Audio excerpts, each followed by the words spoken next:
Stock trading technique पर आपका हार्दिक स्वागत करता हूं दोस्तों। उम्मीद करता हूं कि आप मेरे साथ मेरी वीडियोस को देख रहे होंगे और अगर आप उसको मार्केट या मार्केट के बाद भी एनालाइज करेंगे, यकीन मानिए आपको बहुत अच्छे रिजल्ट्स देखने को मिलेंगे। जो लोग मेरे साथ नए जुड़े हुए हैं उनको ये कहूंगा कि अगर वो ज्यादा पीछे से मुझे एनालाइज नहीं करना चाहते तो केवल और केवल आप बजट सेशन से 2 दिन पहले और उसके बाद के आप सारे सेशंस को एनालाइज कर सकते हैं। मैंने बजट वाले दिन बोला था, बजट से 1 दिन पहले, कि एफआईआईज को बजट पसंद नहीं आएगा और उसका रीजन भी बताया था मैंने साथ में। और उसके बाद मैंने कहा था केवल हम 2 दिन की तेजी देखेंगे, बजट वाले दिन और उसके अगले दिन, और उसके बाद हम एक बड़ी गिरावट दिखाएंगे तकरीबन 16,000 तक की। और अगर आप पिछले लो को देखें जो हमने नीचे लगाया, देखिए 16,000। अगर मैं मार्च एक्सपायरी की एसजीएक्स निफ्टी की बात करूं तो 16,134 का टारगेट हमें उसमें लोअर साइड पर दिखा था। मेरा टारगेट 16,000 का था, तो ऑलमोस्ट 17,800 से हमने 16,100 तक के टारगेट देख लिए। और जो मैंने पिछली वीडियो पिछले सेशन से रिलेटेड पोस्ट की थी उसमें मैंने ये कहा था कि मैंने भी अपनी सारी पोजीशन शॉर्ट साइड से अब लॉन्ग पे कन्वर्ट करी है। ज्यादातर स्टॉक्स रिलेटेड जो मेरे 10-10, 15-15% के नीचे के टारगेट्स थे वो सारे अचीव हो गए थे और वहां से मैंने बाइंग करी है। हाँ, निफ्टी को मैंने 15,900 के आसपास बाय करना था क्योंकि हम गैप अप खुले, उसको मैं बाय नहीं कर पाया। तो अभी भी मैंने होप नहीं छोड़ी। मेरा यह मानना है कि जैसा इस टाइम जब मैं संडे को यह वीडियो रिकॉर्ड कर रहा हूं, जो एसजीएक्स निफ्टी की क्लोजिंग आई है 16,921 की आई है, यानी जहां हम क्लोज हुए हैं वहां से भी तकरीबन 300 पॉइंट ऊपर की। तो क्या इतनी बड़ी गैप अप ओपनिंग हमें मिल सकती है? मेरा यह मानना है कि हम इतना बड़ा गैप अप नहीं होंगे। हम ज्यादा से ज्यादा 16,800, 850 तक गैप अप हो सकते हैं, जबकि एसजीएक्स निफ्टी 300, 350 पॉइंट की एक गैप अप दिखा रही है। अगर हम 16,950 के ऊपर ट्रेडिंग करते हैं तो अब, क्योंकि वैसे भी शॉर्ट्स नहीं है मार्केट में, उसका रीजन क्या था? आज से अगर 15 दिन 20 दिन पहले तक की बातें करें तो ज्यादातर लोगों ने हर डिप पे ऊपर बाय ही किया हुआ था और धीरे धीरे एफआईएस जैसे सेलिंग करती जा रही थी, इंडेक्स का प्राइस नीचे गिरता जा रहा था। एक लिमिट होती है कि आप पोजीशन को कितना कैरी कर सकते हैं। अगर आप बिना हैजिंग के पोजीशन बना रखी है तो एम टू एम ही बहुत चला जाता है। और आप देखिए जो फॉल हमें देखने को मिला 16,000, थर्सडे एक्सपायरी में 16,200 तक के आसपास का, उसके अंदर एम टू एम की वजह से बहुत से जो ट्रेड्स थे वो रोल ओवर नहीं हो पाए, तो नीचे के पोजीशंस पे लॉस में पोजीशंस कटी हैं, कैरी नहीं हो पाई। और जिस दिन मार्केट हल्की हो गई थर्सडे को, और अगले ही देखिए दिन देखिए कितने गैप अप हम खुले और 500, 450, 500 पॉइंट के आसपास हमने हाई भी देख लिए। और जैसा आप एसजीएक्स निफ्टी को देख रहे हैं 16,900 के आसपास, तो उस तरीके से नीचे से हम 700 पॉइंट की रिकवरी कर देंगे अगर हम इतना खुल जाते हैं, लेकिन पॉसिबिलिटी इतनी नहीं है। 800, 850 के आसपास मैं मान के चल रहा हूं कि निफ्टी गैप अप होती है तो उतनी खुल सकती है। और 16,950 एक हर्डल है, उसको क्रॉस करेंगे 17,200 तक के टारगेट देखने को मिलेंगे। अभी हम केवल इतने ही टारगेट्स भी बात करेंगे, लेकिन यह मत समझिएगा कि सब कुछ मार्केट में ठीक हो चुका है। एक गैप अप की बात करी थी मैंने कि जो हमने लोज लगाए हैं वहां से 500 पॉइंट निफ्टी रिकवर कर सकती है और बैंक निफ्टी 1,000 पॉइंट रिकवर कर सकती है। और यह सब कुछ हमें फ्राइडे के सेशन में देखने को मिल गया। पहले मेरे शॉर्ट्स के टारगेट सारे 100% अचीव हुए और जो मैंने पिछली बाइंग बोली थी वो प्राइसेस भी मेरे फ्राइडे के सेशन में ही अचीव हो गए। तो मेरी पोजीशन निफ्टी और बैंक निफ्टी में नहीं है। स्टॉक स्पेसिफिक मैंने डिप पर बाई की हुई है, अभी मैं उसमें से एग्जिट नहीं हुआ। लेकिन हां, मंडे को अगर हम गैप अप खुलते हैं तो एक बार अपनी लॉन्ग पोजीशन से सबसे एग्जिट हो जाऊंगा, क्योंकि नीचे से रिवर्सल बनता था और जैसा देखने को भी मिला है, लेकिन अब भी आंखें मूंद करके हमने बाइंग साइड पर नहीं बैठना। बैंक निफ्टी की बात करें, देखिए जैसा कि bank Nifty 1230 point gap up upside पर क्लोज हुई है फ्राइडे के सेशन में। मैंने 1000 पॉइंट की तेजी बोली थी, वो हमें देखने को मिल गई। एक टाइम तो 1600 पॉइंट तक भी तेज हो गए थे। तो अभी करना क्या है, जिसने भी लॉन्ग जाना चाहता है, जब तक 37,100 के ऊपर क्लोजिंग नहीं मिलेगी लॉन्ग साइड पर मत बैठिएगा, और अच्छी शॉर्ट कवरिंग रैली आपको 37,500 के ऊपर ही देखने को मिलेगी। तो उसी हिसाब से आप अपनी पोजीशंस को क्रिएट कर सकते हैं। मेरे हिसाब से थोड़ा सा पेशेंस रखिए। अभी कोई मार्केट में इतना या ग्लोबली कोई हालात इतने सुधरे नहीं हैं, लेकिन जैसे जैसे अमेरिका या यूरोपियन कंट्रीज इनडायरेक्ट वे से रशिया और यूक्रेन की एक मदद करने के लिए आगे आ रहे हैं, तो हो सकता है कि ये चीजें रूस को पसंद ना आए और एक यूरोप के अंदर अलग से टेंशन का माहौल दिखे। तो इस वजह से ज्यादा लॉन्ग्स में मत बैठिए, आप शांत होकर बैठ सकते हैं। पोजीशन को हल्की रखिए, और पोजीशन बनानी भी है तो हेजिंग के साथ ही, जैसे मैं लेता हूं, हेजिंग के साथ ही पोजीशन को बनाइए। और ध्यान रखिए, आप अपनी कैपिटल को केवल 2% से ज्यादा रिस्क के ऊपर मत डालिए। अगर आप स्टॉप लॉस के साथ भी ट्रेड करते हैं तो अपनी कैपिटल का केवल 2% का ही आप स्टॉप लॉस लगा के चलिए, इससे बड़ा स्टॉप लॉस मत लगाइए। और मेरी मानिए तो हेजिंग के साथ ट्रेड करिए। स्टॉप लॉस मूवमेंट के अंदर हिट हो जाते हैं तो आपका नुकसान कंफर्म हो जाएगा। अब हम बात करते हैं एचयूएल। देखिए एचयूएल ने बिल्कुल मार्केट को एक तरीके से इग्नोर ही कर दिया फ्राइडे के सेशन में, जबकि मार्केट ने 400 पॉइंट के आसपास की तेजी दिखाई, लेकिन यह स्टॉक उस हिसाब से तेज नहीं हुआ। और जो पिछला लो लगा थर्सडे का तकरीबन 2145 के आसपास का, उसी के आसपास ही मान लीजिए या उससे 30 पॉइंट के आसपास क्लोज हुआ है ऊपर की तरफ। और क्योंकि ये मार्च था, हमने जो कंपैरिजन पिछला किया था वो फरवरी एक्सपायरी के साथ था, तो इसलिए तो आपको 30 पॉइंट के आसपास की नीचे से तेजी दिखेगी। तो अब करना क्या है, देखिए फ्रेश स्टॉक इन लेवल्स पे लेना बनता है। 33 की आरएसआई के साथ ट्रेड कर रहा है, जिसके पास पेशेंस है, मार्च एक्सपायरी को होल्ड कर सकते हैं। मार्च एक्सपायरी पूरी कम से कम वो इन लेवल्स पर होल्ड कर सकते हैं। 2175 या 2150, 2175 पर तो क्लोज हुआ है, 2150 या 2125 के बीच में किसी गिरावट में मिलता है तो आप वहां से भी बाय कर सकते हैं। मेरे हिसाब से यहां से भी इसको बाय करना बनता है। रिलायंस, देखिए आपको ध्यान होगा मैंने 2250 पर इसको लॉन्ग बनाया था और कहां एग्जिट हुए थे हम, 2420 पर, और मैंने कहा था कि मैं इसको फिर से 2300 और 2200 के बीच में इसे बाय करूंगा, और मेरे को यह स्टॉक मिल भी गया 2250 के आसपास।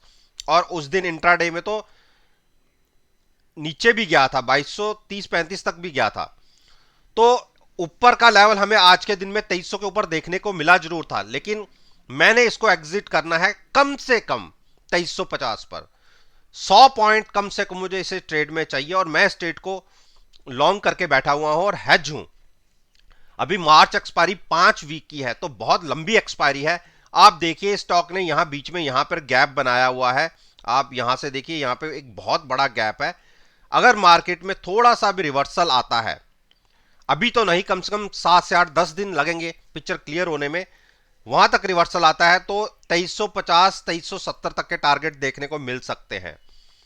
जिसका लंबा नजरिया हो, रिलायंस में यहां पर 2250 के आसपास अगर गिरावट में फिर से मिलता है तो लॉन्ग करिए।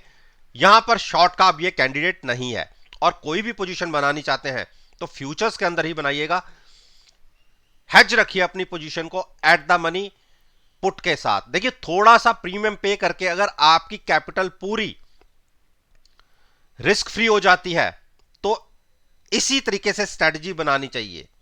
जो ऑप्शंस के प्रीमियम होते हैं, क्योंकि आईवी बढ़ गई थी तो हो सकता है कि इस टाइम आपको ऑप्शंस के प्रीमियम थोड़े कॉस्टली मिले, लेकिन आप ये देखिए किसी भी बड़ी मूवमेंट के लिए आपकी जो 97-98% की कैपिटल है वो सिक्योर रहेगी। और अनलिमिटेड प्रॉफिट के लिए इस तरीके से आप ट्रेड ले सकते हैं। एचडीएफसी बैंक, देखिए एचडीएफसी बैंक को मैंने यहां पर 1460 पर बाय किया था, 1460 भी नहीं, गैप अप खुले थे और मैंने 1400, मेरे का 1450 के आसपास इसको शायद लॉन्ग किया था, क्योंकि गैप अप खुले थे और मैंने कहा था कि 1460 के आसपास मुझे बाय करना है। गैप डाउन खुलने के बाद, सॉरी गैप अप कह रहा हूं, गैप डाउन खुलने के बाद मैंने नीचे के प्राइसेस पर इसे बाय किया और उस दिन तो इसने बहुत ही बड़ी गिरावट 1400 तक की दिखा दी थी। उसके बाद गैप अप खुले और क्लोजिंग ऊपर की तरफ आई, तो अभी भी एट पार खड़ा हूं मैं। और मेरा यह मानना है कि जैसे ही ये स्टॉक 1460 के ऊपर ट्रेड करेगा या क्लोजिंग देगा 1462, जो ये वाली एक सपोर्ट को ब्रेक करके आया है, तो आपको 1480 1500 के टारगेट दिखेंगे। देखिए मार्केट अभी नेगेटिव साइड पर ट्रेड कर रही है, सेंटिमेंट्स वीक है, लेकिन बैंक निफ्टी को अगर खींचना है तो इसमें एचडीएफसी बैंक और एसबीआई का बहुत बड़ा रोल रहता है। तो मैंने इसको डिप पर बाय किया और देखिए मैंने एग्जिट कहां लिया था। पहले मैंने 1500 पर शॉर्ट करके 1520 के आसपास शॉर्ट करके ट्रेड बनाया था, नीचे प्रॉफिट बुक किया, यहां से अपनी पोजीशन को रिवर्स किया और अब फिर से लॉन्ग में बैठा हुआ हूं। तो दोनों तरफ शॉर्ट करके और लॉन्ग करके दोनों तरफ मैंने ट्रेड बनाया था। अब मेरा ट्रेड आज की डेट में लॉन्ग साइड पर है और 1450 के आसपास की बाइंग है। मानना मेरा यह है कि 1480 जैसे ही क्रॉस करेगा आपको अच्छा बाइंग की साइड पर ये ट्रेड जाते हुए दिखेंगे। तो मेरा टारगेट इमीडिएट 1500 के आसपास का होगा अगर हम 1460-62 के ऊपर ट्रेडिंग दिखाते हैं तो। इंडस बैंक, देखिए इंडस बैंक को भी मैंने 880 के आसपास बाय किया था। जब यहां पे 957 पे मैंने शॉर्ट करके 940 पे एग्जिट लिया था, तो मैंने कहा था शॉर्ट में तो हमने पैसे ले लिए, अब हम यहां से शॉर्ट नहीं करेंगे, हम डिप का वेट करेंगे। और मेरे प्राइसेस क्या थे, 900 और 880 के बीच में मुझे बाय करना था।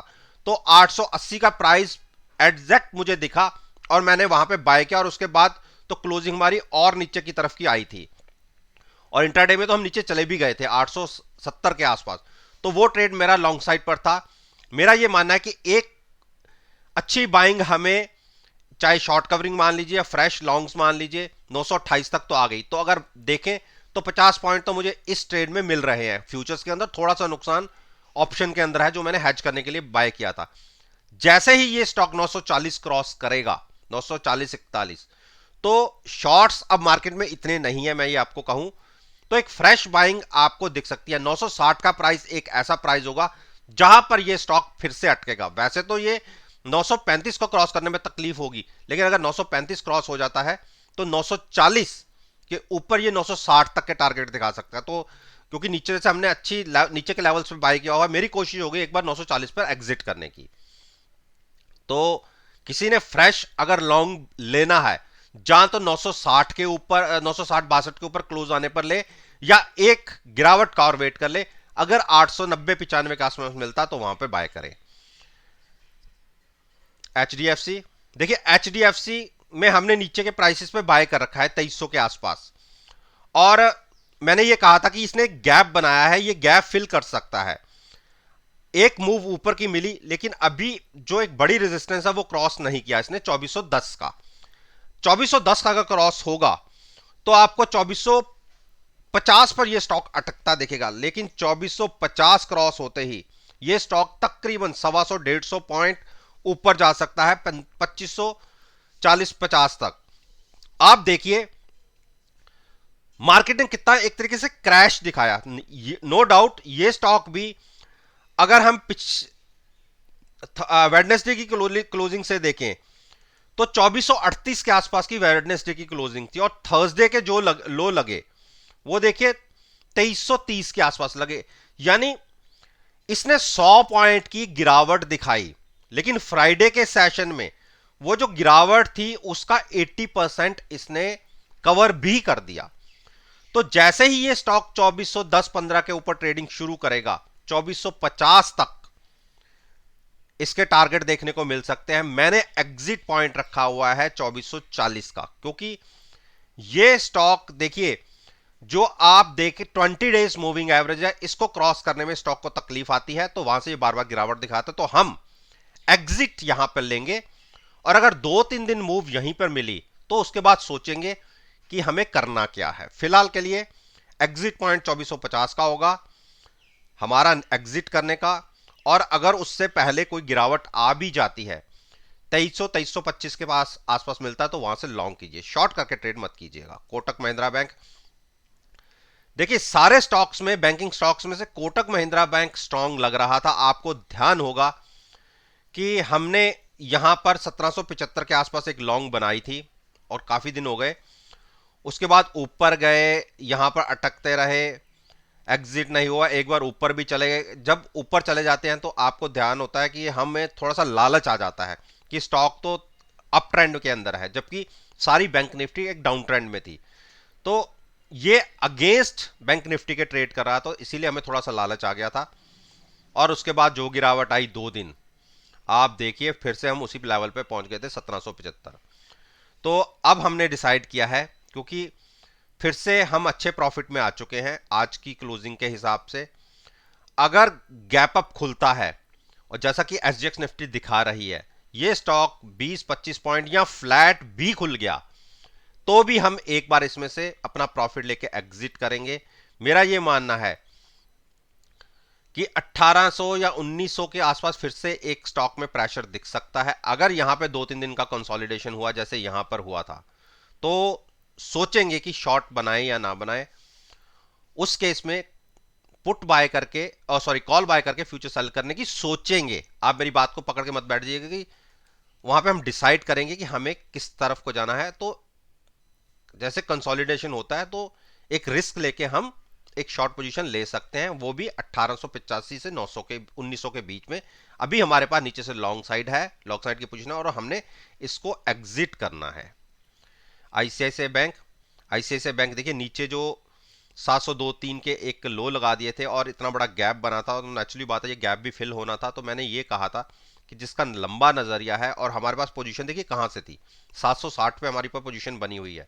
और ये मैं तब से कहता आ रहा हूं जब हम 800 850 पे ट्रेड करते थे। मैंने कहा था कि हमें जो गिरावट में जो 100 डेज मूविंग एवरेज है उस पर बाय करना है। देखिए यहां से एक चांसेस रहते हैं कि एक बाउंस बड़ा आएगा, लेकिन चलिए मार्केट में क्रैश आ गया या एक तरीके से बड़ी गिरावट आ गई, तो हमने यहां से एक पोजीशन तो ली लेकिन अगेंस्ट चलेगी पोजीशन।